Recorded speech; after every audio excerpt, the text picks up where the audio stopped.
spicy sides, from breaking headlines to vacuum whispers. All served hot and fresh. It's a Wednesday. I'm Ferdi Salvador. We are glad to have you with us. And I'm Dominic Camozzi, and this is The Daily Dish. I'm Mai Rodriguez. Join us in the next hour and a half where the news meets the stories that matter to you on this Hump Day Wednesday. And talking about Hump Day Wednesday, Yes, a we lot are. of news coming out of the, how shall we say, The Devil Wears Prada. Yeah, the Yes. anticipated sequel. And I'm not talking about the heat outside. So, of course, Dom knows all about this. Yes, so it's been 20 years since the original, and Were you born? I cannot believe it. You were 15. I was around. I can't believe it's been 20 years. 20 years, right? Yeah. I mean, Anyway, have something you seen new? the trailer? They still look They look almost amazed. the same. Yeah. It's incredible, like how they've aged. But Vogue put Miranda Priestley and Meryl Streep in the same cover. And Anna Wintour. Anna Wintour. Yes. So everyone's talking about I it. am loving this. Meryl Streep in character Yes. as Miranda Priestley meeting the actual editor-in-chief of Vogue. But this is the cool bit about this because Anna Wintour demystified, you know, this mystique about her being the character of Miranda, and in fact. She said I don't want to distance myself from the character, Yeah. but it's far from me, from what I am about, but I'm going to play in with it. Yeah. And so she did, and Yeah, I feel like she's owning it. This now. blew She up all over owned the it. internet. Yeah. I mean, she was in the Oscars. Then now she's a cover of her own magazine, and it's on fire. This is Everyone's talking iconic, about it. guys. Yeah. Everyone's saying in the comments as well. Epic, iconic. Everyone's commenting. I mean, the only news that would topple, you know, unfortunately, the Strait of Hormuz would be Anna Wintour on the cover of Vogue, Exactly. right? Or in a limo with whatchamacallit, They look incredible. Also, Yeah. the promotions, the press tour for this sequel, The Devil Wears Prada 2, is next level. They're everywhere. Yeah. They're in Mexico, and then recently, I know my buddy Mimi Ya and my sweetie Ann Curtis also went to the filming, I believe, and so it's amazing. Well, I heard originally that the first movie was like classified as a chick flick, so they didn't have a huge budget. But this time, like they spared no They went expense. all So it's out. They a went chick all flick out. with a budget. Yeah, it's a chick flick with a budget this time. So the marketing, the production, everything Right. out of Well, this world. talking about, Yeah. and I can't wait. Okay, it's in a couple of months, and I think we should host a watch party. Yeah. Mai, Yes, what do you we think? should. Definitely. Let's do this. We Let's should do totally this. host a watch party. But you know what? I haven't seen from Emily Blunt. I love her character. yes. We've only seen Anne Hathaway, Meryl Streep. Yeah, wasn't she in Mexico doing press? Yeah, but it's not like Anne Hathaway at the Oscars. It's not like Yeah. Meryl Like Streep we're- on Vogue. She's not as front and center. Yes, Yeah. I want to see more of her. Maybe she will. We miss you, Emily. Right. Anyway, talking about films as well, I chanced upon this on socials last night, and I had to send it to the team because it is, I have to say, okay, and don't bash me for this, but I think it would have been a You great, should see this clip. you know, if it's edited properly, it would have been a great tourism video, right? So, Kerwin Go, it's a filmmaker apparently, but I know a chef Kerwin Go, so I'm confused. And it's got Worth Encounters PH. So, it's all about, and this is supposed to be for you, Yeah. okay, Dom? Because in the Philippines, we use our lips as fingers to point out certain things, like where is Come the on, exit? do it, do it. There. Do you know how to do it? Where is she? Well, okay. I need to do it, Camp. Too. Can you please? This was actually focus one of on- the first things I learned from my mom. Ah. Like pointing with the lips, growing up in the States. Yeah, so Like, let's make you viral again. Okay, Okay. point with your lips. Yeah. A lot of people are gonna go flood my IG account, and then okay. So let's go look at it. Do we have the clip? Do we have the video? Oh, we don't have it yet. Okay, no, but anyway, it is an alien. Okay, we don't have the clip at the moment, but we'll show you later. It's an alien, and they explore the Philippines, and particularly in the south, in Iloilo. I haven't seen this, so Yeah. explain. So, okay, Alien so the meaning scenario is they're- extraterrestrial? Yeah, Yes. like ET coming down. ET coming Yeah. down. So they've got this thing in a sugarcane farm, okay, plantation, And then, so the farmer sees this UFO, and then, of course, looks around getting really scared and sees the alien. And then the alien asks the farmer, where is your leader? And so the guy points with his lips, he was like, there. Then the alien... His first contact with Yeah, him. so the alien talks to the leader, which is the barangay captain, Yeah. right? And then the barangay captain asks the alien, where are you from? And then the alien looks up into the sky and the stars, and he points like that too. Like that. So Over there. It was hilarious. Wow. He's from outer space. Yeah, Caught on quickly. Yeah, you need to watch it, guys. But I'm so sorry, it's not on the clip right now. I think we're having technical All issues right, with that. but today it's all about sweets, delectable Yes. Because you're desserts. sweet and delectable. Of course, and you as well, may I just say. Okay, who do we have today, Dom? Or We- Ferdi? Yes, we have Chief Marketing Officer Shaun C. and Events Catering Manager Eleanor Brioso, who are regulars here. But today, they're going to be telling us about Sugarhouse's sweet offerings. So I'm scared. Summer buddies. no You're gonna more. break your diet. Yeah. I can break. That's going down I today. just fit into, guys. I just fit it into my trousers, which I couldn't fit into Woohoo! 7 Give it years up. ago. It's been 7 years, so. 7 There you years you go. haven't Yeah. worn these pants. I couldn't fit because Oh, wow. I was too hefty. Now you're slaying in it. Ready for But we're the slending it, premiere. okay? Yes. And we also have Cebu-based restaurant, Pig and Palms executive chef Jamie Doe on their European cuisine. You have to try that in Cebu. We are gonna get Goodbye, hungry abs. today. Yeah. So stay tuned for those food, those stories, those conversations. But first, we have the headlines coming up.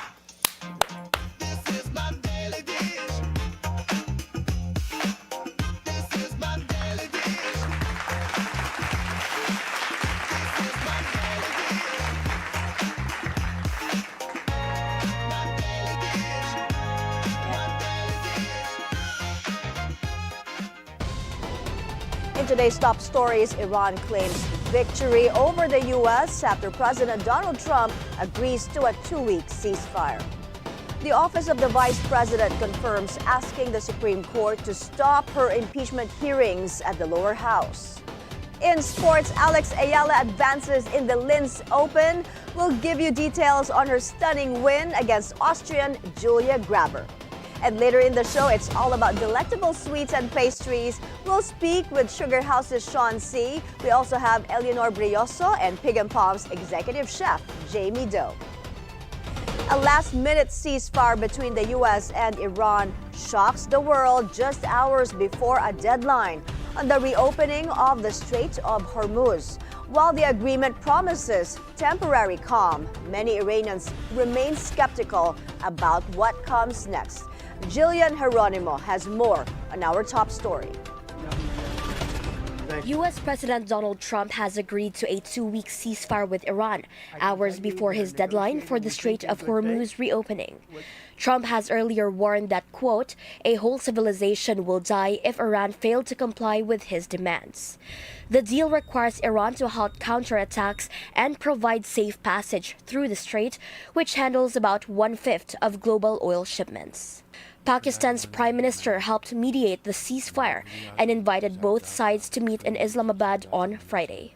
Iran's Supreme National Security Council claims the agreement is a victory over the U.S., while the White House says the strait reopening was secured and negotiations will continue. Meanwhile, some Iranians expressed doubt over the purpose of the ceasefire, suggesting it may be a strategic move for the U.S. and Israel. America has shown itself 100 times till now. We were at the negotiating table twice when it attacked. This is also certainly so that it restores itself. Does America's nature even change? I really do not know why they accepted. As always, they want to buy time for Israel. Our leader has been martyred. Why should we cease fire? Obviously, here it is written, Strait of Hormuz will remain closed. Now it has opened again.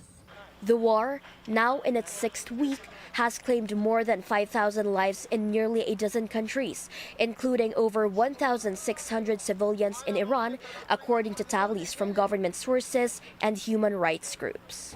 Jillian Geronimo, Bilyonaryo News Channel.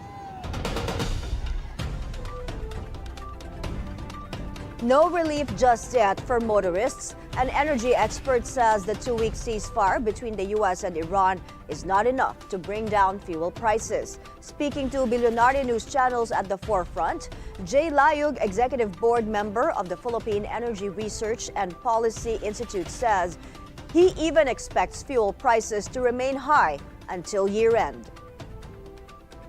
I think until year-end, it will remain high. I don't think the war will end by December from the looks of it. No? So we will be facing high oil prices. No? In fact, I think the new normal now would be around 100 pesos no, per liter. Meantime, Layug also has a wish list for lawmakers as more than a dozen House committees conduct a hearing today to look for ways to address the oil and energy crisis. I suggest Congress issue an enhanced exploration law. No, our exploration law is PD 87, Presidential Decree pa, no, 1972 pa. Enhance it so that more and more people, more foreign companies will come here and look for oil and gas. There are so many other measures. No? It's summertime. Maybe it's good to have a daylight savings time system. We start early because the sun is up anyway early. We perhaps make I saw the suggestion of Secretary Vince Dizon having a bike lane that is elevated, no? Institutionalized all bike lanes no? in the entire country no? to make sure that we have all the necessary infrastructure. No? And I'm seeing it also now, solarization of all government buildings. Let's go to the House of Representatives, where solutions to lessen the impact of the Middle East war are being discussed today. They're supposed to produce concrete policy interventions to give immediate relief to our kababayans. Kumuha tayo ng update mula sa high-level joint hearing na pinamumunuan ng House Ways and Means Panel mula kay Isaiah Mirafuentes ng Abante. Isaiah, sino-sino ang mga opisyal ang nandyan ngayon? May pasado alas 10 nga kanina nang magsimula ang first House Joint Committee hearing kaugnay sa nararanasang krisis ng ating bansa. At kabilang sa mga dumalo ay ang mismong House Speaker na si Faustino Boji III. Kagaya ng inaasahan, dumating ngayong araw ang mga kalihim ng mga mahalagang ahensya ng gobyerno na tutugon sa kasalukuyang krisis na nararanasan sa bansa. Nandito rin ang mga chairperson ng 13 komite ng Kamara. Maliban sa kanila, may mga mambabatas rin na dumating na gustong makapakinig at magsalita sa kasalukuyang hearing. At ayon kay House Speaker Boji D, nananatili sila sa kanilang mandato na protektahan ng mga Pilipino at patatagin ang ekonomiya sa kabila ng kasalukuyang krisis. Isa rin raw sa kanilang layunin ay maging handa sa supply ng langis. Ayon kay Department of Energy Secretary Shaun, patuloy silang nagbabantay sa sitwasyon ng mahigit 14,000 na gasolinahan sa bansa. Ayon kay Garin, 33 days na lang ang supply ng bansa na para sa LPG, 57.58 days na lang sa gasolina, 47.26 days sa diesel, 106 days sa kerosene, 66 days sa jet fuel, habang 52 days na lang sa fuel oil. Kaugnay naman sa kuryente, hindi naman raw apektado ng pagtaas ng diesel ang presyo ng kuryente. Subalit nagtaas rin raw ng 20 to 30% ang coal na may malaking porsyento na pinagkukunan ng elektrisidad sa buong bansa. Nakausap rin natin kanina si Batangas 1st District Representative Leandro Leviste. Ayon sa kanya, hindi dapat ayuda ang pinag-uusapan kundi pagsuspinde sa VAT. Paliwanag niya, pantapa lang ang epekto ng ayuda sa kasalukuyang nararanasang hirap ng mga Pilipino. May paliwanag sa atin ang facilitator ng kasalukuyang nagaganap ng malakihang pagdinig na si House Committee Ways and Means Chair Miro Kimbo na may dalawang bahagi itong nagaganap na pagdinig ngayong araw. Ngayong umaga nga may 4 na ahensya ang pinagbibigyan ng magkaroon ng oras para magsalita, which is iyon ang DOE, ERC, DFA at ang Department of Migrant Workers. Habang mamayang hapon naman ay inaasahan natin na darating din dito ang ilang mga economic managers ng ating bansa upang magbigay rin ng kanilang suhestyon para sa magiging solusyon sa pagharap sa kasalukuyang krisis. At ngayon nga, Mai, naririnig natin yung pagdinig ngayon ay pinagbibigyan ng magtanong ang ilang mga mambabatas sa mga kalihim ng iba't ibang departamento kaugnay nga sa kasalukuyang kinaharap na krisis. Naririnig natin ngayon isa sa tinatanong si DMW Secretary Hans Leo Kakdak at sinasabi sa kanya, tinatanong sa kanya kung kumusta ang ating mga kababayan na nasa Middle East ngayon. Ang sabi niya, merong daw 2,000 OFW ang kasalukuyan nag-aabang ng repatriation at nangako naman sila kanila na itong mamadaliin, Mai. Okay, Isaiah, mukhang it's a full day of hearings dyan sa Batasang Pambansa. Pero nabanggit na ba kung ano ang mainit na tanong ng mga mambabatas at sa palagay ba nila ay sapat na ang aksyon ng pamahalaan dito sa krisis? May ngayon, base sa ating obserbasyon sa nangyayaring pagdinig dahil nga unang araw pa lamang ito ng House Joint Committee hearing, ang nangyayari ngayon ay nagre-report ang ilang mga ahensya ng gobyerno kaugnay nga sa sitwasyon ngayong krisis para ito raw ay mapagbasihan ng mga mambabatas sa mga solusyon o panukala na kanilang isasagawa. Nakausap natin kanina si Congressman Miro Kimbo. Ang sinasabi niya, isa sa kanilang tinitingnan ang tinatawag na pangmalawakang rollout ng ayuda. Pero ang sabi niya, ang pinakamahalaga raw na tingnan dito ay, o solusyonan dito ay ang economic resilience. Ayon naman kay Secretary Shaun garing kanina, bilang solusyon niya sa paubos ng supply o matuturing na paubos ng supply ng langis, ay nakabili na raw ang bansa ng 1 million barrels ng langis at magdadagdag pa raw sila ng additional 2 million barrel na sasapat o that can extend yung supply ng 10 araw. Mai. Maraming salamat, Isaiah Mirafuentes ng Abante, nag-uulat mula sa Batasang Pambansa. The agriculture sector is among those affected by the oil crisis, and it needs billions to provide aid for farmers and fisherfolk during this time. Hannah T joins us live from the Senate. Hannah, what is the government doing now to help our farmers and fishermen? The government needs at least 37 billion pesos in emergency support to protect the country's rice, corn, and fisheries sector from the oil crisis. The Department of Agriculture said that the damage may not be immediate on store shelves, but it could hit hard in the next planting season. During the Senate hearing, agriculture officials warned that what may be affected first is the May to June cropping season when farmers prepare land and begin planting. The real impact may be felt later, particularly by August to September, when the country is expecting harvests from that cycle. The department said this could put at risk around 10 million metric tons of rice output if government support does not arrive in time. According to the DA, the country currently produces only about 78% of its domestic rice requirement. So if local production drops, the country may be forced to rely even more on imports at a time when global supply itself may also become uncertain. Officials warn that if no intervention is made, the country could see at least a 20% reduction in output in a best-case scenario.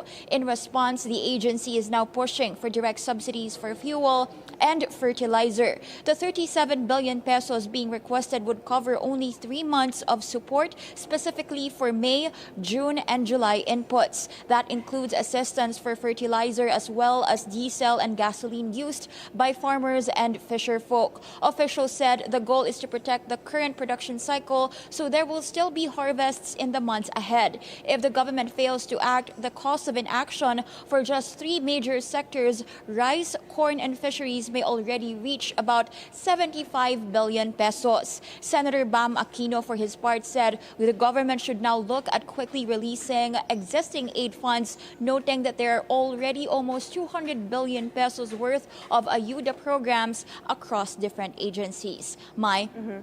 Hannah, how many farmers and fisherfolk will be covered by the support?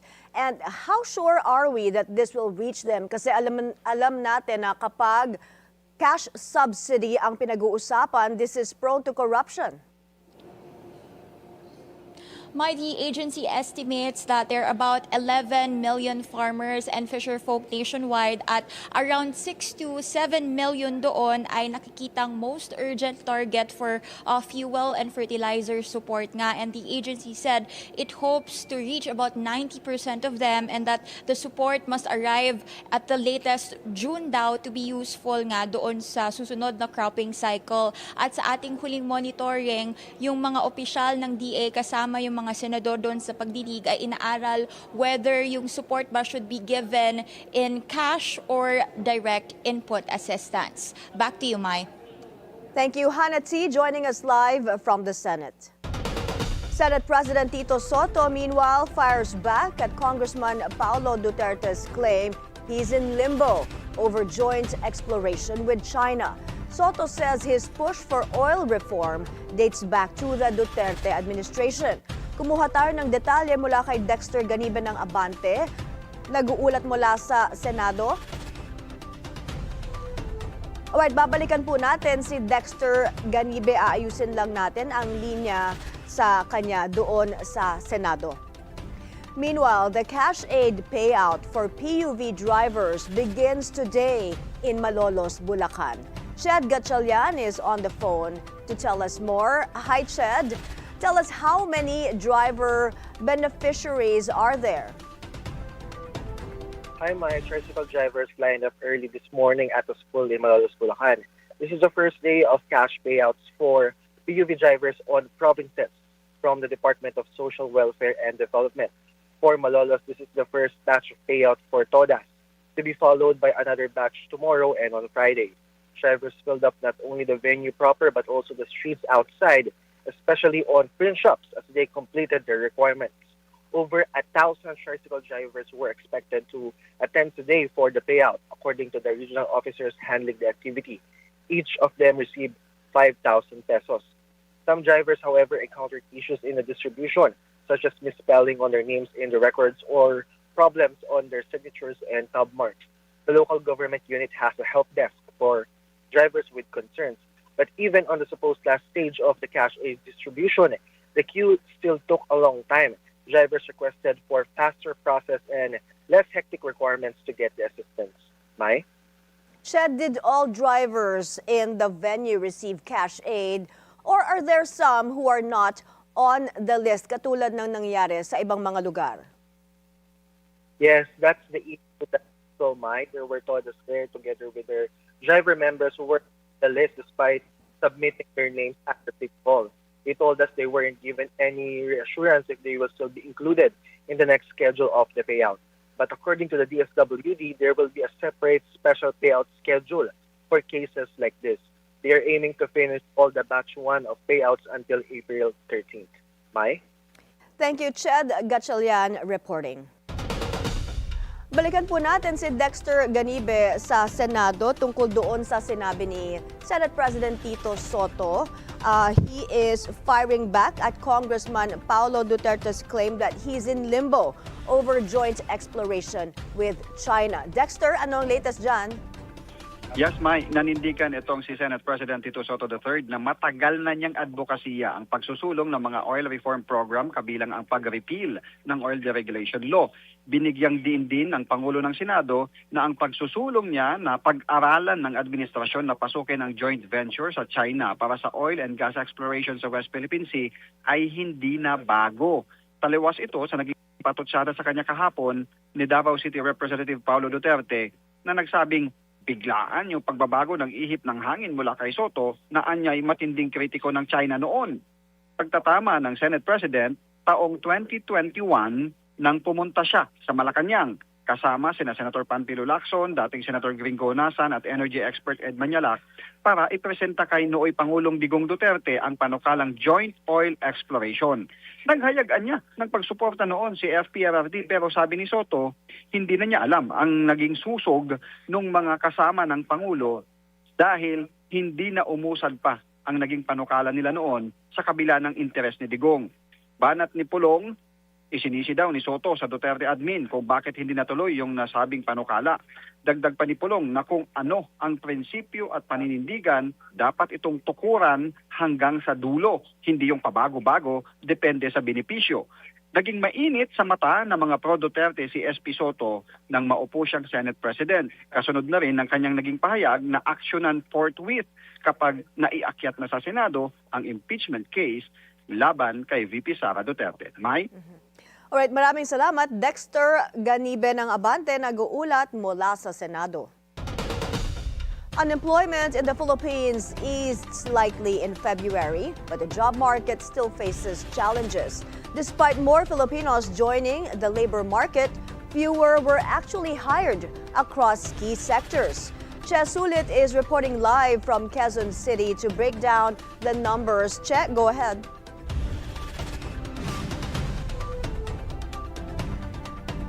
The Philippine Statistics Authority reports that unemployment eased from January to February 2026. But the figure still remains weak year on year, even as more Filipinos join the labor force. Based on the latest print, the labor market posted a 5.1% unemployment rate, significantly higher than the 3.8% in February 2025 and lower than the 5.8% in January 2026. National Statistician and PSA Undersecretary Claire Dennis Mapa says that the number of unemployed persons in February this year was estimated at 2.66 million. The data also show more Filipinos were actively participating in the job market in February this year. The PSA reports 52.09 million Filipinos aged 15 years and over were either working or looking for work. This translates to a labor force participation rate of 63.8%, lower than the 64.5% registered in February 2025, but higher than the 62.3% observed in January 2026. According to MAPA, nearly 1 million more Filipinos entered the labor force compared with a year ago. But while around 271,000 of them were absorbed into the job market, some 724,000 were not able to find work, pushing up the number of unemployed Filipinos. The PSA data show wholesale and retail trade and the repair of motor vehicles and motorcycles posted the biggest annual decline in employment, with around 725,000 fewer employed persons compared to last year. Other subsectors that posted the highest annual decreases in the number of employed persons include agriculture and forestry, construction, public administration and defense, and arts, entertainment, and recreation. Meanwhile, the employment rate in February was recorded at 94.9%, lower than 96.2% in February 2025, and slightly higher than the 94.2% employment rate in January 2026. MAPA says that the top subsectors in terms of annual increase in the number of employed Filipinos include administrative and support service, transportation and storage, accommodation and food service, finance and insurance, and human health and social work. Based on the latest data, the national statistician said more Filipinos are unemployed on average compared with last year. MAPA also warned that the ongoing crisis in the Middle East could pose more risks to jobs in the coming months. The PSA is currently studying the impacts of the war on employment, with MAPA saying that the March labor force survey has been completed, with the April one now underway. Back to you, Mai. Thank you. Che Sulit reporting on the job numbers. In other news, the Office of the Vice President confirms filing a petition seeking to stop the ongoing proceedings at the House of Representatives over her impeachment complaints. In a statement, the OVP says it is an important step to seek clarity on fundamental constitutional questions. It, however, clarifies that Vice President Sara Duterte is not avoiding the process but only wants to ensure that the process complies with the Constitution. Sally Santos, owner of Sims Construction Trading, took the witness stand at the Sandigan Bayan today to shed light on her involvement in alleged ghost flood control projects in Bulacan. Joan Manalo is live from the Sandigan Bayan for the details. Joan, what's the latest?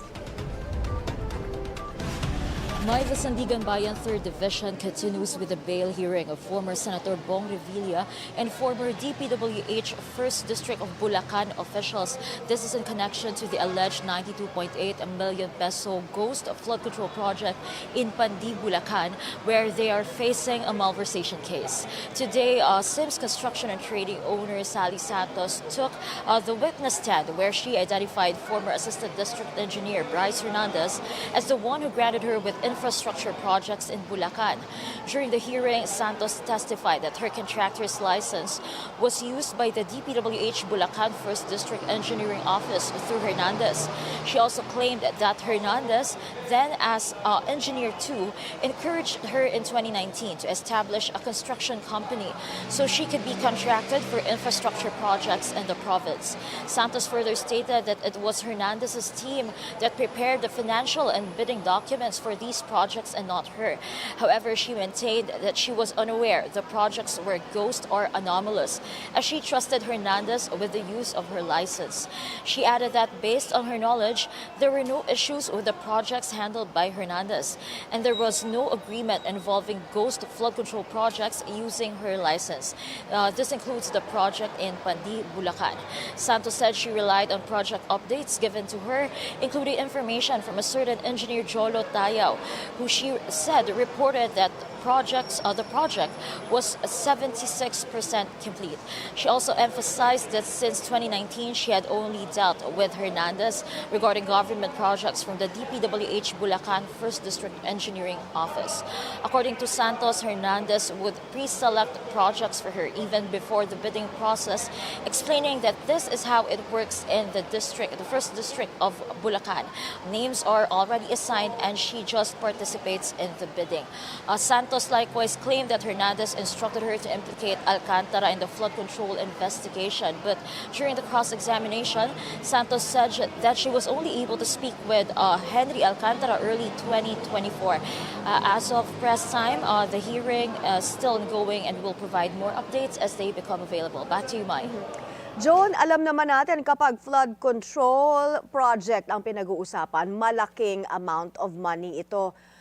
So did Sally Santos tell us about the exact amount or figures? May nalaman ba tayo as to actually how much are the transactions involving the DPWH Bulacan 1st District and the transactions with Sims Construction Trading?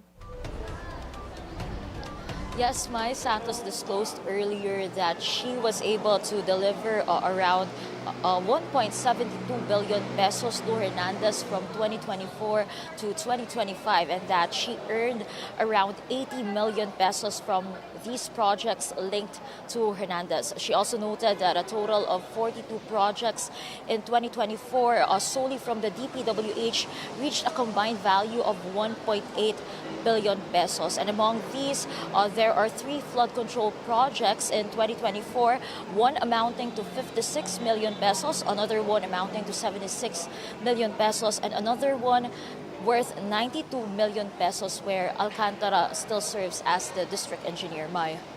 Thank you, John Manalo, giving us the details live from the Sandigan Bayan. Coming up next, starting out as a small family business, Sugarhouse is now bringing their own touch of sweetness all over the metro. We will be joined by Mr. Shaun and Eleanor Brioso of Sugarhouse after the break. Stay tuned. The Daily Dish will be right back.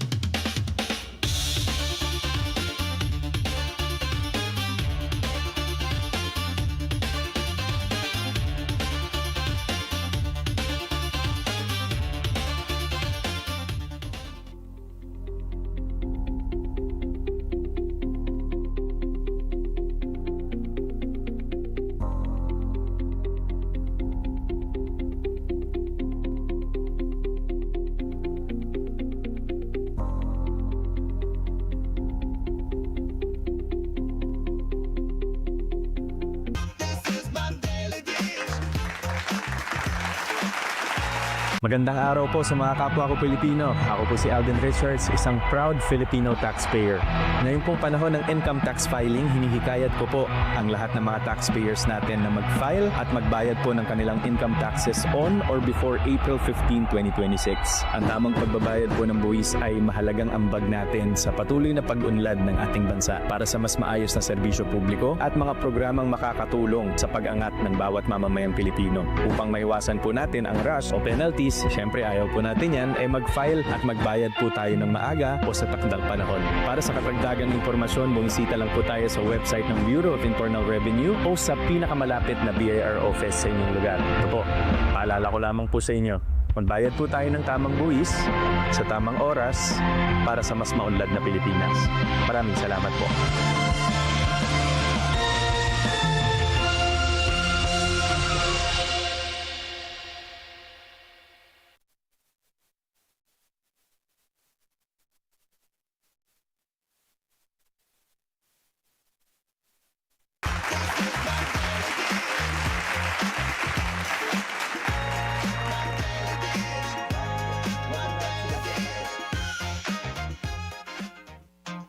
Welcome back to the Daily Dish. In a world where every celebration deserves something sweet, one name has stood the test of time. Dom? Sugarhouse has been crafting more than just desserts, it has been creating memories. Joining us today is Sugarhouse Chief Marketing Officer, Shaun and Events and Catering Manager, Eleanor Brioso. Yes! And you know what? I know all about Sugarhouse, but yeah, so I'm new to the Philippines, and I've heard amazing things. Can you tell me a little bit about the origin and how you became like this iconic staple? Yeah, for Sugarhouse, actually it started out in the 1980s. So it's been in the industry for over 40 years already. So it started out by a passionate baker, really just making quality cakes. And then encouraged by her family and friends, she started out this shop in Anza, Makati. And then now it grew to multiple stores already. Over 40 years, there have been a lot of loyal customers and expanding the cakes into a lot of different types of cakes today. The funny part is, I remember the origin of the Yes, I'm ancient, but who cares, right? So every time I see Eleanor and Shaun on the show, I add poundage to my waistline, okay? But it's worth it, no? It's absolutely worth it. I mean, Yes, you've got to try this. you know, It looks so tradition-wise, Sugarhouse hasn't really, shifted. Yes. So it's still like you were eating the same cakes and pastries from day one that I've tried. Yes. Yeah. So, what are the iconic cakes of Sugarhouse? I know this one, Yes, that's Concord. Concord, that's iconic, especially this one. This one's Midnight. iconic. Yeah. This is iconic. That's the Yes. mango tort. Yes, And then but we this have one, this is the new variants, right? Yes. French apple pie has been also there ever since. A lot of our customers really love this, as well as our almond Sancerval. Do you have a personal favorite? Personally, I love the almond Sancerval, actually. Same. Really? But Okay. as kids, we would fight about this cake because we would strip the little Yes. thingies first. Oh, and just pick These are at it. chocolate Yeah. meringue. And then my This mom just would looks fun to eat. Yeah, because my mom would get mad. She'd be like, "What happened to the cake?" You guys were like, "Well, it looks destroyed anyway. You might as well eat it, Yeah. right?" So yeah, she would get mad at us because we would pick all these things. Just like right now, hi, Yes. there you go. Try it, Yes, sir. you can Try it try for it. me. Right? Okay. It's your first time good. trying Yeah. Sugarhouse. I know, now. I'm excited. Yeah. Where should we start? Okay. Tell us. What is the philosophy behind Sugarhouse? Aside from making us fat. All right, so the famous tagline now of Sugarhouse is make it special, make it Sugarhouse. So Make it special, make it Sugarhouse. yes. Okay. So that just says that we have this premium cakes on your occasions or if it's just a simple birthday or any celebrations with the families and friends. So Right. you can have a premium cakes. Pero, Sabi mo nga, Eleanor. Sir Ferds, just like the taste of your day one experience up to now.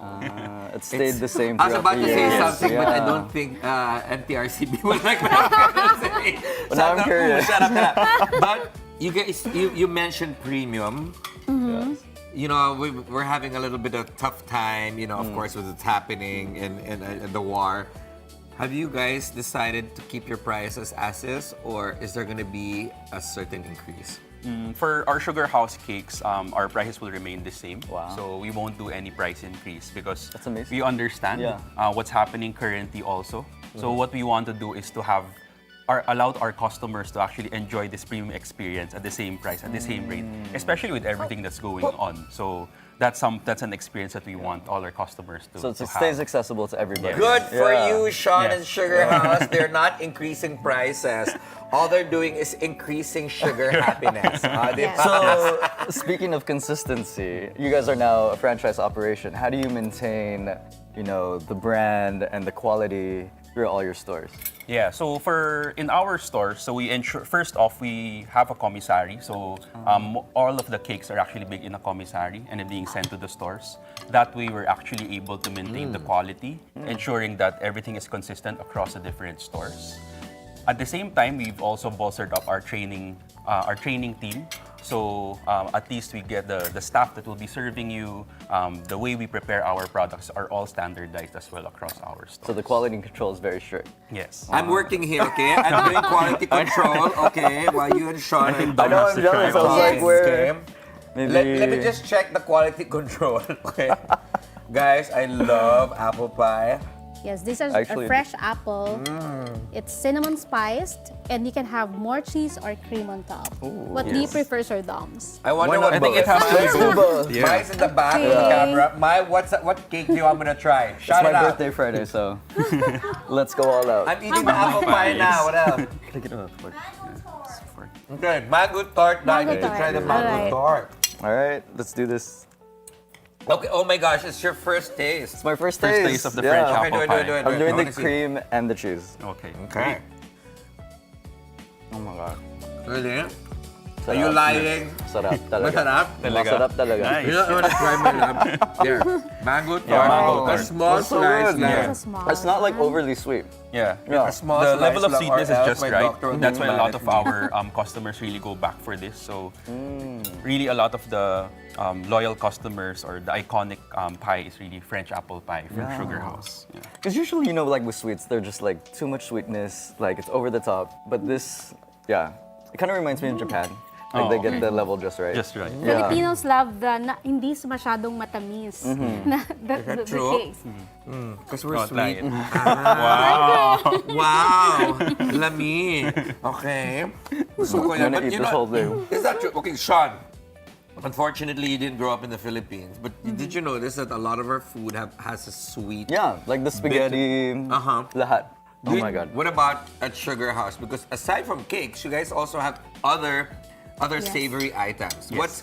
What are the popular ones? All right. So for Sugarhouse, there are a couple of savory items that people actually love. So recently we launched our Philly cheesesteak sandwich. So we have that for merienda. You're down with that? I'm down for And that. then Yeah. we also one of our famous dishes is also called the beef salpicado, which a lot of our customers love. So That's so Pinoy. yeah, that's so. So yeah, we infused a lot of the Pinoy dishes also with the popular favorites in the Philippines. Yeah. How did you guys start adding savory items to the menu? Like, was that a customer request or? From a cafe, it has become a restaurant. So of course, people who okay. enjoy the company of their friends or families would want usually food. ask for some dishes, savory dishes already. Usually birthday celebrations, Yes. diba? We celebrate with our families. So for us, more than the cakes. Like Dom, it's his Yes. birthday in April. Oh, okay. Happy Actually, birthday. it's on Friday. Friday. Happy All right, birthday, happy Dom. birthday. So we You have see, all you see, we cakes love for your you. daily dishes. It's your Yeah. birthday spread. I can feel the calories already. You can feel the calories. Yeah. So a lot No from regrets. those celebrations, then we wanted to add like more dishes also to our for our customers to enjoy further. Talking about your customers, I mean, of course, you have there's local communities that that converge in your restaurants. Do you use local ingredients or from the communities that you deal with? Yes, we usually use both international and other local raw materials. Okay. Like Well, for example, like mango tort, Yes. of course, no. So we use fresh mangoes. Kasi naman, if you import pa the mangoes, Yeah, so so that's that's going to something have a that- riot outside the store. So Then that's you'll something definitely that be we're very increasing proud prices. of also. Yeah. Okay. And then some of our chocolates are also, so we use different types of chocolates. So some are actually local as well. Talaga? So then you work with what's This in one, you season have as to- well. Yes, yes. Okay. So then does the menu change throughout the year, or? Currently, the menu is fixed since those are really what our customers already love. And they're used to that. And then we wanted to stick to the traditional like cakes, which they have already loved and known. What about innovations such as avocado cake? Avocado That's pie. interesting, sir. Yeah, because Madam, Pinoys love avocados, and we don't treat avocados other than a fruit. True. I've never seen it in a sweet. Yeah, because because normally we don't put the avocado in salads. We put avocado in ice cream. Yes, we put pwede. avocado in pastries, right? So avocado, we can come up with an avocado. I think your cake. chef should come up with an Yes. avocado cake, right? Just like pandan cake, right? There you All right. go. Trademark that. And what is from the savory dishes, what are your favorites? Miss Eleanor? My personal favorite is the salpicado. Sabi ko But na, with it has- extra garlic rice. Yes, and the With extra garlic. extra garlic and extra side dish. What side dish? What's Achara? that again? Yes, the achara. It's a salsa. It's tomato salsa Sabi actually. ko na, so- you salty. And Shaun? Yeah, and yours. Yeah, well, for me, actually, I love our clubhouse sandwich. So it's very unique also. Something that's filling, but also at the same time, something that you can eat on the go. Okay, but of course, Filipinos love celebrations. If they're gonna pick top 3 cakes, what cakes will you guys suggest for Filipino celebrations such as Dom's birthday? I would say the Concord because it's Yes. something that's very unique. I do like really? How it looks and the way it's presented. Like, so if you put unique. it on the middle of the dinner table, it can already stand out. Yeah. And then, of course, the French apple pie, something that's very unique to Sugarhouse, as well as our almond sans rival. Yes. So those are the top Top 3. three. Okay. Do you also do like celebration packs for your savory food? Yeah. Also, We you have can party do like trays. party Party catering. trays, you do cater. Yes, Okay. actually, yes. I might be actually, calling you my guys baby is tomorrow. Yeah. So We have party trays. So that you're not only, you don't only offer cakes and party trays, but Sugarhouse also caters. Yes, and remember, sir, we have a catering business where we can also bring all these favorites to your own place or house. So Do you also take care of children eating lots of sugar? we have We can. sugar-free. What do we have in place for that? All right. Well, thank you so much Yes. for being with us as usual, Frutas Group. And today I only found out that you guys are part of that Sugarhouse is part of you guys. But we are gonna do a taste test and quality control of the rest. Okay. So thank you so much, Shaun Thank and you guys Eleanor, so for much. being with us. Dom. Thank you. All right, World Sports and Entertainment is up next. Stay tuned to the Daily Dish.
Welcome back to the Daily Dish. We begin world news in Israel. Missiles continue to be intercepted over Tel Aviv hours after President Donald Trump announced a ceasefire with Iran. The Israeli military reported missiles launched from Iran with explosions heard in the city. Gulf countries including Kuwait, Bahrain, Saudi Arabia, and the United Arab Emirates also activated air defenses in response. In Lebanon, at least 8 people were killed and 22 others were injured in Israeli strikes on the city of Sidon. The attack targeted a cafe, leaving rubble in the streets as emergency crews responded to the scene. The latest strikes happened amid ongoing tensions in the region, despite the recent ceasefire announcement. The Prime Minister of Pakistan, who helped mediate the agreement, said the deal includes a cessation of Israel's campaign in Lebanon.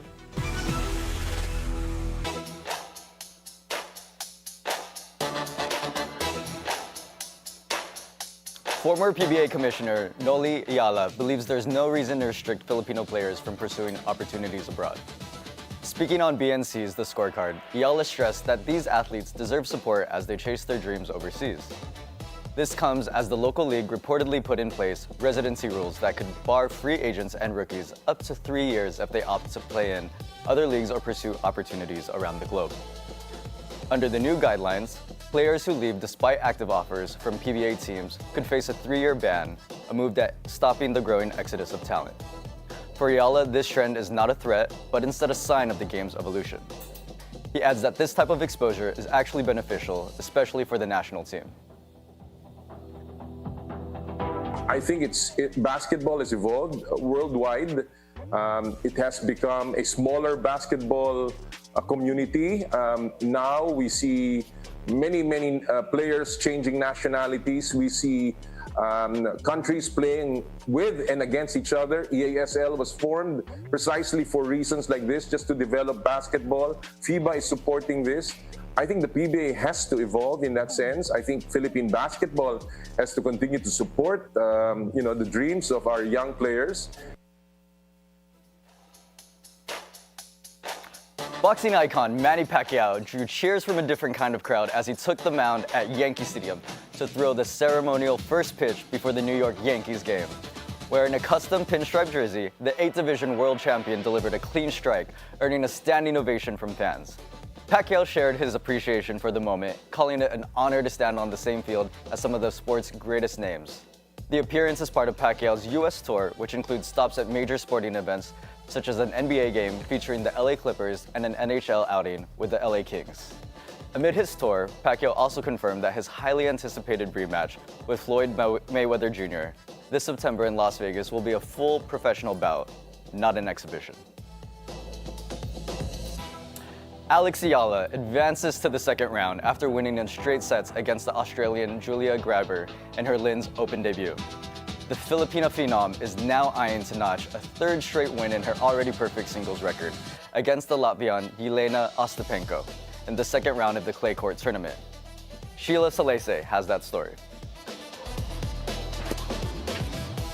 Clay season ignites and Alexandra Ayala is turning up the heat in Linz Open. On unfamiliar ground but under growing expectations, the Filipina tennis ace delivered a performance built on grit, discipline, and composure. Taking down Austria's top-ranked bet Julia Grabber in straight sets, 6-4, 6-3.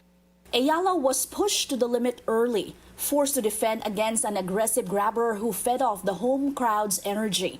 The opening set became a test of survival as Ayala faced multiple break points across her service games.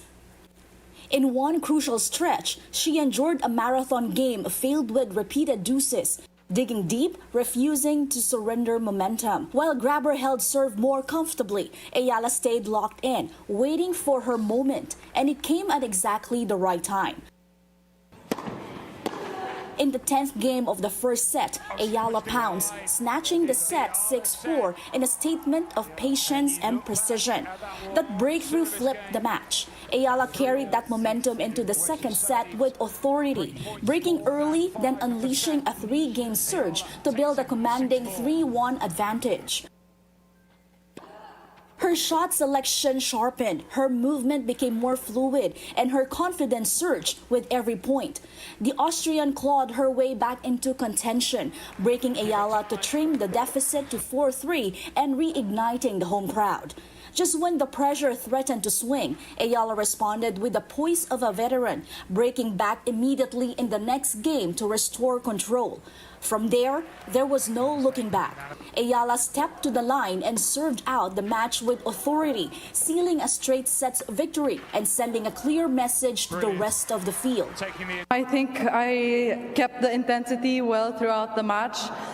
She's a very intense player and has really good shots, so I'm really happy with the win. It wasn't just about intensity, it was also about connection.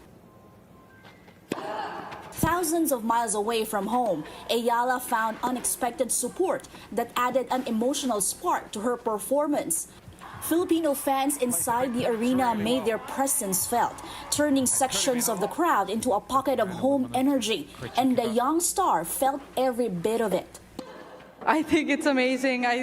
I'm really happy with how they've welcomed me and welcomed the Filipinos. I think, I guess we match really well because there are a lot of them here. So I'm really thankful for the hospitality. I hope to discover your culture more and have some fun on the court. That blend of focus and inspiration now fuels what's next. History adds even more fire to what's shaping up as a must-watch rivalry between Alexandra Ayala and Helena Ostapenko. The Filipina star, currently ranked world number 46, first stunned the world number 23 Ostapenko at the Miami Open in March last year, grinding out a straight sets win in their round of 64 encounter. She followed that up just 3 months later at the Eastbourne Open, flipping the script after a tough opening set. Ayala stormed back before Ostapenko was forced to retire due to injury, sealing another victory in their round of 16 clash. Ayala now squares off with fourth-seeded Ostapenko in the round of 16 of the Linz Open, with the showdown set around 7 to 8 p.m. Manila time. Sheila Salaysay, Bilyonaryo News Channel. For Alexandra Ayala.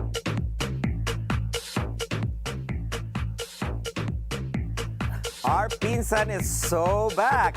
Phil and pop star Olivia Rodrigo has announced she's dropping her new single, Drop Dead, next Friday, April 17th. The track is the first single from her upcoming third album, You Seem So Pretty Sad for a Girl So in Love, set for release on June 12. Rodrigo shared in the album caption that she's very proud of the record and can't wait for everyone to hear it. Fans will remember Olivia first visited the country in 2024, where she performed a sold-out show at the Philippine Arena as part of her Guts World Tour. From a comeback to a cancellation, the Wireless Festival has been canceled after U.S. rapper Kanye West, now known as E, was blocked entering the UK. Festival organizers confirmed that refunds will be issued to all ticket holders. The decision came after mounting pressure on the government when Ye was announced as a headlining act. Several major companies withdrew sponsorship, while Prime Minister Keir Starmer said the artist should never have been invited. The rapper has long been surrounded by controversy following past anti-Semitic remarks and statements expressing admiration for Adolf Hitler. Another rapper in trouble, this time disorderly behavior for rapper Lil TJ was arrested in connection with Offset's shooting at a casino in Florida.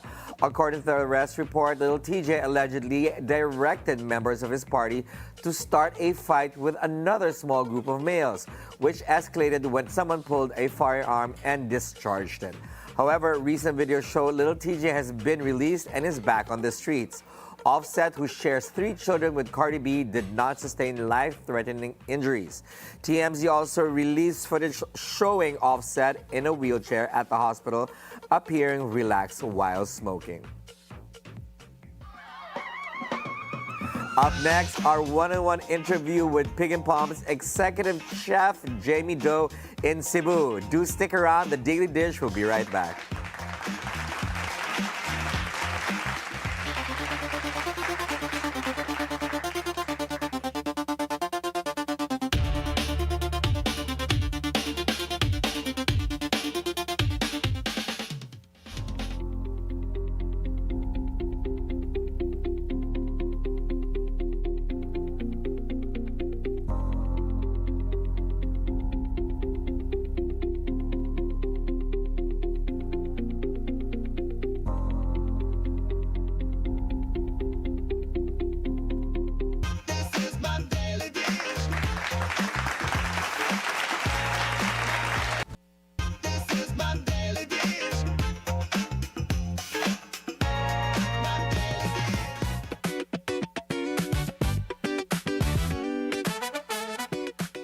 any trip to Cebu is not complete until you go to the Pig and Palm here. So of course we had to come here. This is the most important stop for these foodies. So we are so happy to be here. Right, because not only is the Pig and Palm one of the best restaurants in Cebu, and I would say the country, but it is the most recognized restaurant in Cebu because of their bib gourmand from Michelin, right?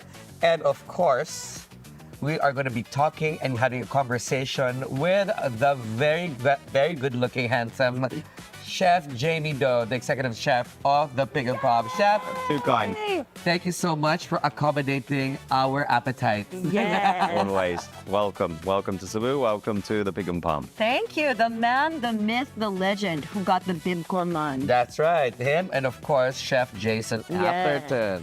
So, Chef, you've been living in Cebu for the past 7 beautiful years. Tell us about your experience so far. It's been amazing. Honestly, that's why I've been here for so long. When I first came, obviously it was a big difference. I'd been in Dubai and then in London, and coming to Cebu, it kind of opened my eyes and realized like the quality of life, the people was so nice here. We came here, started working in this amazing restaurant, and kind of still here to this day and still trying to improve every day, and he'll really be happy. here forever. We hope so. We hope so. Chef, you've been everywhere. You mentioned you're in the UK, Dubai, and other places. But what has Cebu hospitality taught you the 7 years you've been here that the other places have not? I think the friendliness of the people of Cebu has kind of been a really welcoming thing for me. You know, we've got a great team. I've got a great team, kitchen, front of house. So the longevity of the staff staying with the restaurant, with us as a team, that was a really nice thing for me to kind of experience, because that doesn't happen so much in Europe and other places. Actually, I've been going to the Pig and Palm since day one, even before Chef Jamie joined the team. Wow. And there's a lot of interesting stories behind the Pig and Palm from 9 years ago, going on 9 years actually. Yeah, we're in coming September, up to 10, right? yeah. Oh, 10 years, right? Will be 10 years. Oh, 10 years in September. And this is one of those restaurants where you're like, why Cebu? Right? So that's what a lot of people are asking. yeah, so Chef Jason Atherton, which is obviously the group behind the Pig and Palm, and Carla and Chris McCowan said, okay, this is their love letter to Cebu and to their Cebuano wives, right? Yes. Yeah. So that's why. Adorable. Well, a lot of people, sometimes Ferdi and I forget when we do interviews, we forget to ask why a place is named a certain place. But why is it Pig and Palm? So, the name comes from, in the UK we have like British pubs, and they're all kind of 2 names in one. So you've got like the Dog and Duck, the Fox and Hounds. Actually. So it comes from a little bit from there, and then obviously the local pig, the local pork is really prominent here, and then obviously there's beautiful palm trees everywhere, so that's where the name Don't of you Pig love and it how Palm. it's tied So in? cute. Yeah. Pig and Palm, his European roots and the Cebuano. But you've been here too. I've been here with because my husband's family, they're from Cebu. So And- this is love letter to you. Yes, and when we heard y'all got a bib gourmand, all of us, the siblings, were like, we have to come here. So I don't even remember what we ordered. They ordered for us and we just ate whatever, but it was delicious. And I love the stray dogs outside. Sorry, I had to include that. They feed all the stray dogs, and there they are, and I'm obsessed. So that's also why I love Pig and Palm. They're animal friendly. Yes. All right. So, but you're gonna feed us. So while you're feeding us, you're gonna be telling us about the dishes Sure. and all about the Pig and Palm. So, what do we have first? So we'll start off kind of what we normally start off with the meal. So we have our brioche with a chicken skin butter. So we bake this in-house every single day. And So that's a butter, and what's this one in front? chili jam. chili jam. Is that your jam? Anything's my jam. You know that. All right, sweetie. You want to rip What is that the up? best way to eat this? I just washed my hands, so let's just show the camera. Let's just have this because I want to show the buttery brioche and how beautiful and She's gonna give me half of it. I was like, no. Ooh, look at that. It's so beautiful. Is it flaky? Is it? She is soft. I'm gonna give you this airy? whole. No. Oh my gosh, how are we gonna eat the rest of the food How are here? we supposed to eat this, chef? Just with your hands, old school, break the bread. And layer this? Yes, just a little bit of butter and then the chili jam. Right. So, have you been influenced by Filipino flavor so far? I would say more certain dishes, yes. Philippine flavors kind of like a little bit of sweetness there, so I've kind of tried to add that on certain dishes. And then it's more the ingredients. Oh my God. Yeah. Wow. So we're kind of using as much local produce as many kind of small suppliers, small farms as we possibly can. So it's obviously, you know, they always use the farm to table kind of concept a lot. But since you're going for smaller suppliers, is that still a farm to table? Yes, it depends. Obviously, we do have other more premium products that we have to bring in. But for instance, like all our eggs come from a small farm very close by called Integrity Farm. Amazing owner there, free range, organic. So just little things like that. And then our waste from the kitchen, we then put back to the farm to feed the chicken. So it goes back as feed. So it's kind of like... So it's a circular thing. While chef is eating, and I'm glad that you're actually eating with us because we've interviewed quite a few foodies and chefs, but they never eat with us, and this is a first. I'm eating a lot of this. I can tell. So good. So we have, yes, the pulpo from Palawan, miso glaze, and then we've got some caramelized onion underneath, and then a red pepper and potato foam. And then, yeah, we just slow cook the octopus, portion it up, glaze it in the oven nice and sticky, and comes out really nice. Should be really beautiful and tender. How many times a year do you change the menu? We tend to add dishes rather than change the whole menu. So we'll work on certain dishes. So I'd like to say every couple of months we'll add some new things on the menu. All right. But we've got also like the dishes that have been here since day one. Such as? Pork belly. You gotta have pork belly. You gotta have pork in Cebu. So we've got jinkyod salmon on there. Stuff that's been here since day one. Can I serve you some? Yes, let's go. Chef's like, yes, I have to eat. I'm not Chef, used where to do you this treatment. typically get your inspiration from your menu? So typically, I just like to, cook what I like to eat, and I get a lot of inspiration, from other social media now is a massive inspiration, Do you get influenced with a dish or do you get influenced with the ingredient? A bit of both,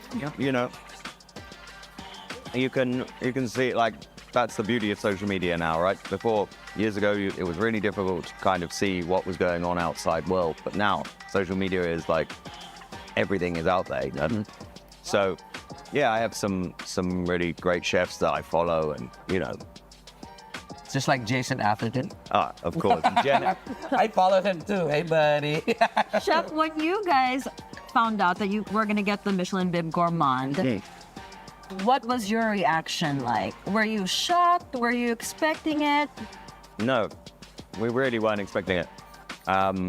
So I was actually at the ceremony, but working there. So I got invited to be a guest chef at the actual first Michelin Guide Awards.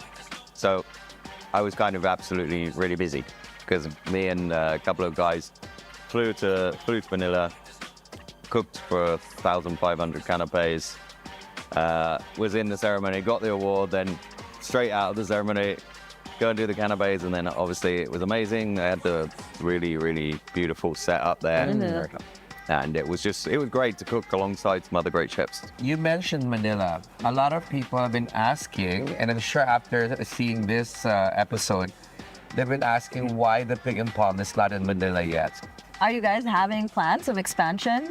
Between us three, Breaking news. And the Just whole kidding. country, yeah. we're definitely looking at coming to Manila. So you're actively looking? Yes. Oh, we're so stoked. We're waiting for you guys to be in Manila.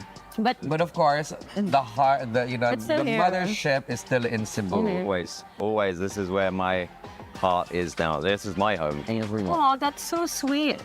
How has the environment changed here? Like, I guess just in general, environment, sourcing, and expectations ever since you guys got the Bib Gourmand. I guess, I mean, it was really difficult to understand what effect that had on the business until kind of now, because it was, November, it was going into December, it was busy. But then now we've realized that, the busyness hasn't really stopped. We were always busy, but now we are next level busy. Monique was asking me, Ferds, what kind of dining experience? This is. Yeah. Because typically, I also like how when you go to a fine dining or more of a fine casual dining restaurant, I love that it's a shared plate here and how it's always big. Normally, you just see them as super small.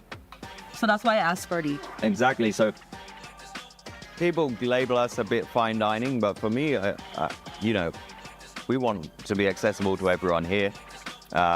So we want to get, you get your family around the table. You can come here, you can order a lot of dishes and then taste a little bit each. Or you can come with your girlfriend, with your wife, table of two, have a romantic meal. And it's just about being able to taste as much as possible, really. So, what would you call it? Modern European sharing plates. It's like bistro? Yeah. Me personally, yeah. More food, yay, more food. So we have the next dish now. This is the kurabuta. Yeah, so this is the kurabuta pork chop, fairly recently added to the menu. So this is one of the pork dishes that we have imported. So the kurabuta from Japan, big, is the wagyu of pork. Okay, here Oliver is gonna sauce us up. What is the sauce, chef? So that is our beautiful pork jus. That takes us about 2 to 3 days to make. We make the stock from the pork, bones, trotters, everything. So we use all the pig. Go for it. You're gonna go for What's on top? Nothing goes to waste. So Zero that's waste. caramelized apple, mustard seeds, What are homemade black pudding. This one's homemade black pudding. Yeah. Wow. This is black pudding. So I'm gonna make sure that my dear No, you Monique- first. I'm a plate you. Oh yeah, thank you. And then thank you. underneath we have kamote puree. So again, Wow, using chef the said local. kamote. Yeah. See? Thank you. I'm trying to impress you with the plating. I mean, you are. You could definitely work here. Wait, may I work for you? Yes. This is so good. I didn't even want to change my plate. Sorry, Oliver. I started eating already. I could not wait. So this is one of It's your famous pork amazing. dishes, right? Yeah, so this is a new one. This is the pig in the palm. I'm gonna try the sauce. Actually, I'm interested in the apple. This is a great. It was amazing. Anything pork needs to have an apple accompaniment. And the apple is so delicious. Is it compounded It's apple? smoked, So we just caramelize. But it's beautiful. You can taste the smokiness. I don't Oh know my how God. with the apple and the Dijon on top Smokiness is coming from the from the pork. pork where we grilled it. Wow. And then we've got Pick one more. apple caramel on there. So for the first time people are coming here, for our viewers who've never been to the Pig and Palm, what are some dishes you can recommend that they have to try? Let's give a top 5 list. Okay. I'm gonna go. This is definitely on there. Kurabuta. This Definitely. is so good. We've got we've also got vegetarian dishes, right? Is that broccoli? Do we have broccoli there? Yum. Yeah, Oh, broccoli is the coming. broccoli. Yes. with So we've got veggies. broccoli.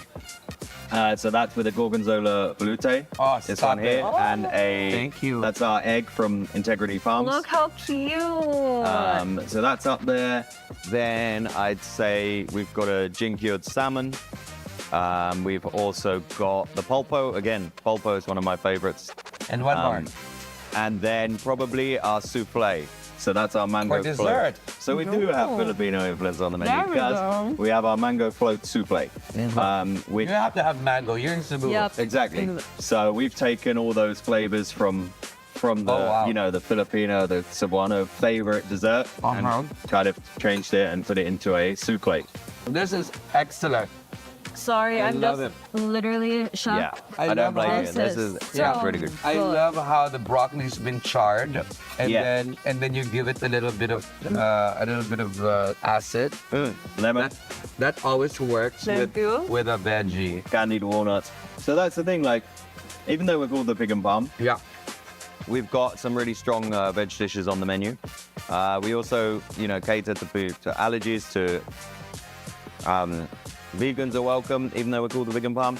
We really have dishes that we can do for everyone.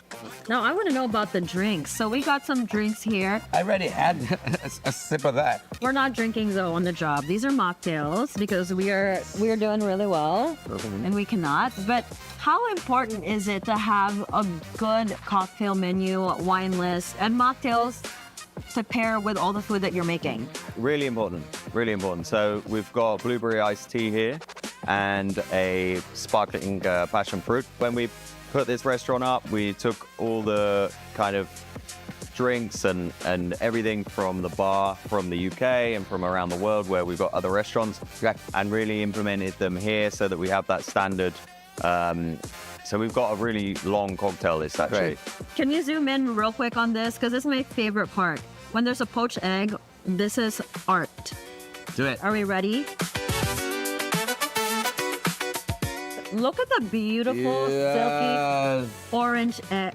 Oh my god, I want to swim in this. That is gold right here. Look at this. Okay. Okay, sorry. I had to give it a She's moment. romancing the gnocchi. Sorry. I love it. All right. So gnocchi, again, made from scratch in-house. We've got a pumpkin veloute there. Some big spinach. Wow. Garlic spinach, oyster mushrooms, hazelnuts, smoked cheese, and then the Integrity Farm egg. Fun fact, love Chef, it. during the pandemic, since I love gnocchi so much, I was actually making gnocchi almost every day during the pandemic. So what's this? So we have a snapper, so local, like I said, from the market down the road. And then we've got that with a pomelo butter sauce, some I asparagus. love the pomelo. I've never had a pomelo butter Same. Pine sauce. nuts, yes. So, What was your inspiration for that, Chef? well, we've kind of always had like a classic beurre blanc with citrus, right? Yeah. So I wanted to use, you know, something that's local. Pomelo. So the pomelo, so we juice the pomelo, and then make that into a kind of beurre blanc with the candied pine nuts, which add a real kind of crunch and texture. And then simply steam the fish, and then some just palm puree underneath.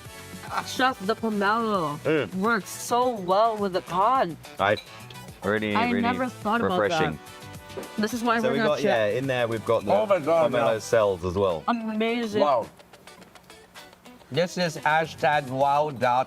This is so good. You got I'm not even eating like a proper lady. Like, no, this is good. She put delicious. ikra on top of that. I have to get the whole thing in one bite. Chef, I finished This the is our gnocchi. last dish. Oliver, I finished the gnocchi. I'm so Oliver, she is just stuffing her face with all the food. She hasn't left with any. good. Thank you.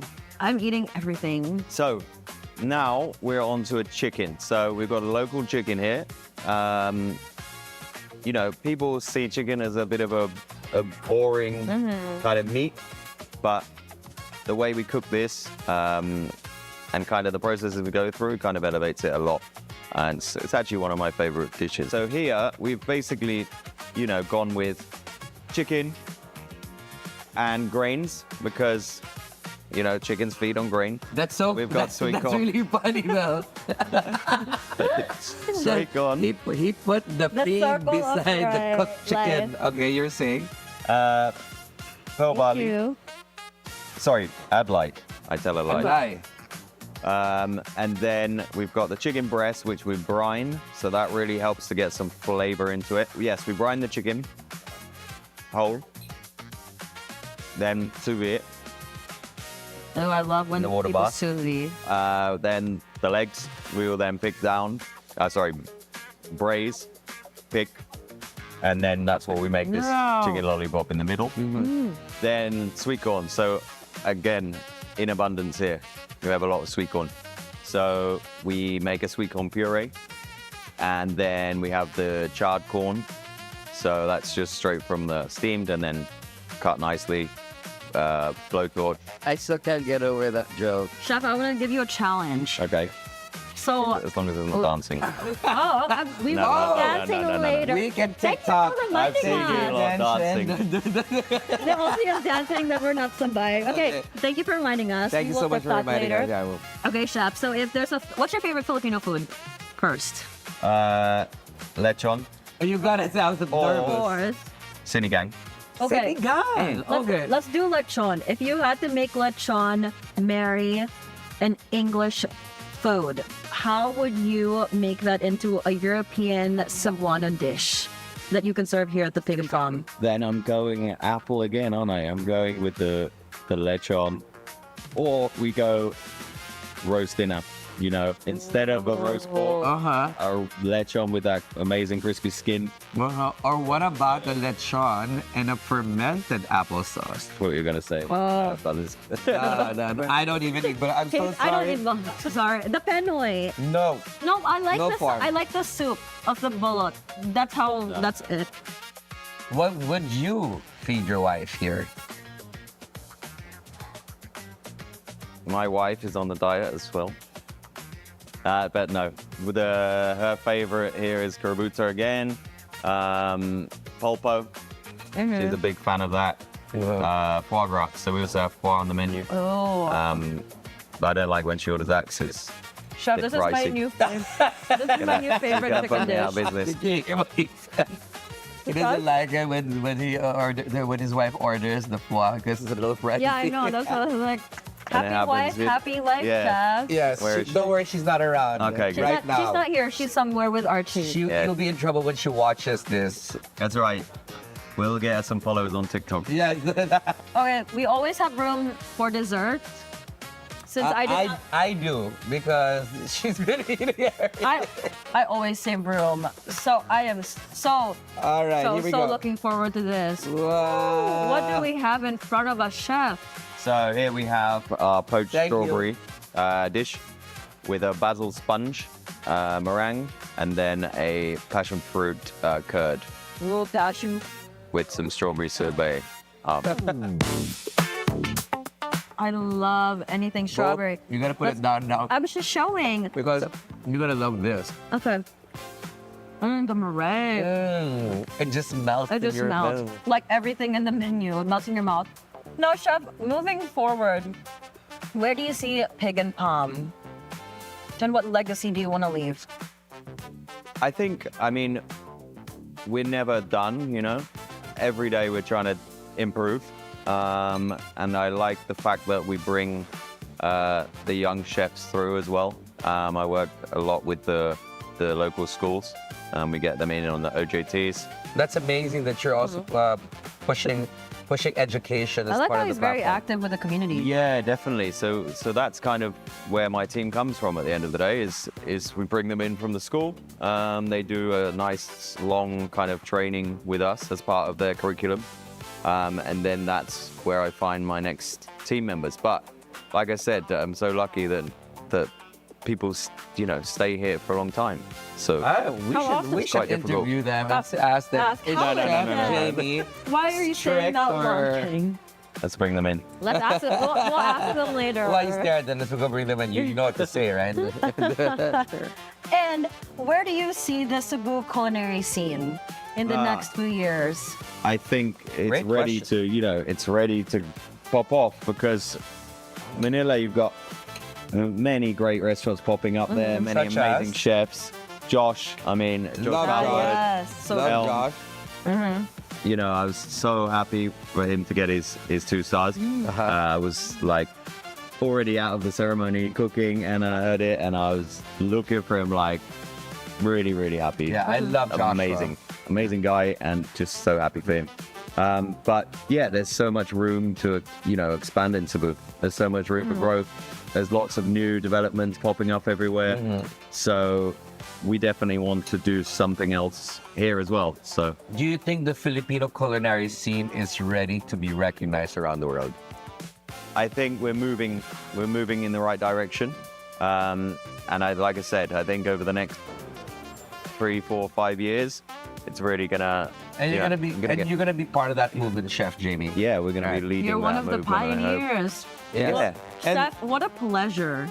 Thank you for making my tummy the happiest You're today. welcome. You're always welcome here. And I'm looking forward to you also putting your hand into that moving forward in the next couple of years so that our country, which is yours now, to move forward in the culinary scene around the world. Chef Jamie, thank you so much, and Thank you, congratulations to the Pig and Palm.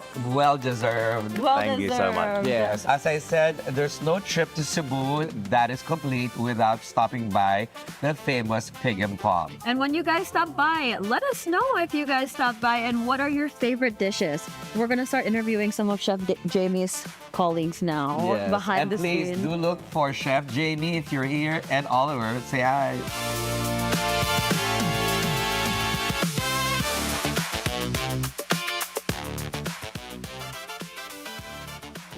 I really had fun watching Mo eat. She's How my was that she's evening? my eat girl. God. How was that interview Non-stop. for you? Amazing. Chef Jamie is always engaging. The food. But my eat girl, really, Yeah, our eat girl. as a journalist, she really needed to do her research. Study every bite. It was every dish. immersive. Yes. Yeah, let's go for you. She totally immersed herself. I mean, we were Alright. getting I felt like I was comments from eating it Paolo with de her. Rosario saying that she immersed herself. Especially in the egg. Oh, the egg though. Anyway, tomorrow on the Daily Dish, we'll get to know Brigitte Ding, the winner of Drag Race Philippines Selection Royale. We're gonna find out how she's been since her big win. We'll also speak with Rachel Harrison, founder of nature sanctuary Zambawood Resort and creative space Julian Hub.